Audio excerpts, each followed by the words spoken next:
Well, by the grace of God and all that is wonderful and beautiful on our earth. Not the senators, not the president, but God, Almighty God, and His will has been done again by putting our brother and his son, Brett Kavanaugh, on the Supreme Court. God has done it.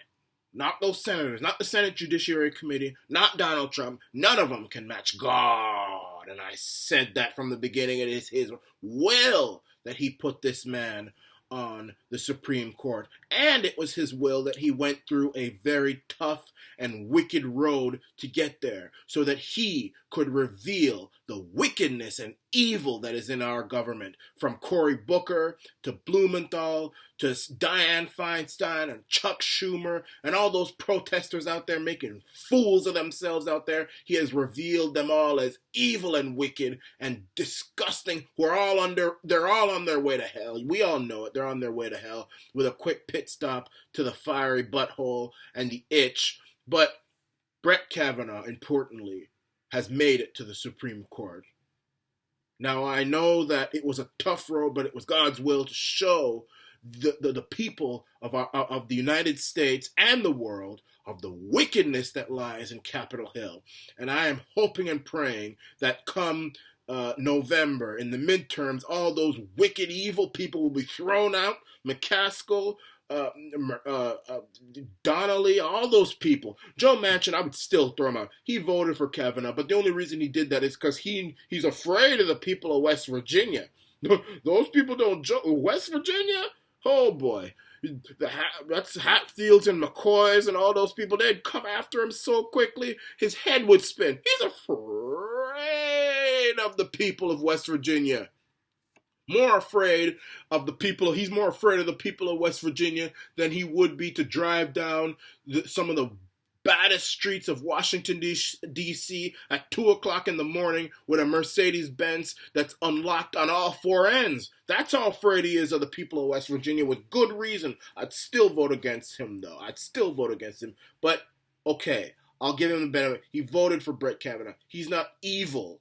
He's not evil, and he's not complicit in evil like McCaskill and Murkowski and Donnelly. And I do consider the people who tried to hurt Kavanaugh as evil, and God has exposed them as evil. And I knew they were evil from day one, and y'all know they were evil from day one. But the American people and the world at large didn't know. They thought, okay, there's a difference of opinion, blah, blah, blah, whatever. No, it's bigger than that. It's evil. And as for those women, Blasey Ford and all those people, I'm starting to think that they're evil too. I was willing to give Ford the benefit of the doubt because she was mistreated by the Democrats. Her secret was unraveled. But how can you forget just about everything other than the one thing that psychologists say you should forget? You don't forget that Brett Kavanaugh raped you, but you forget everything else, from how you got to the house, how you left the house, the room, all this, the street, where the house is. You forget all of that, but you don't forget the one thing which psychologists say most rape victims will try to at least forget, of who raped you.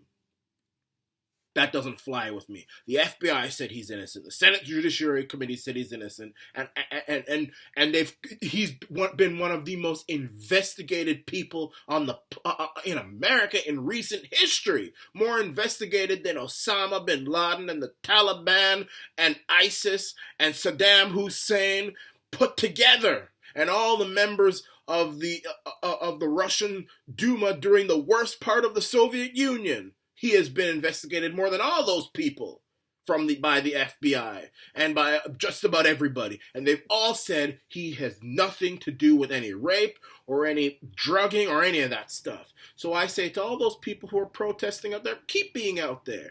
Because just like God flooded this world with the flood, he is bringing in a cold winter storm. I want you to stay out there and get pneumonia and get hypothermia and just freeze to death out there. And that's what I'm hoping for. You freeze to death. And all those people who were screaming in the Senate gallery when they were calling the roll call, I want your esophagus to be barbecued like jerk chicken on a hot summer morning.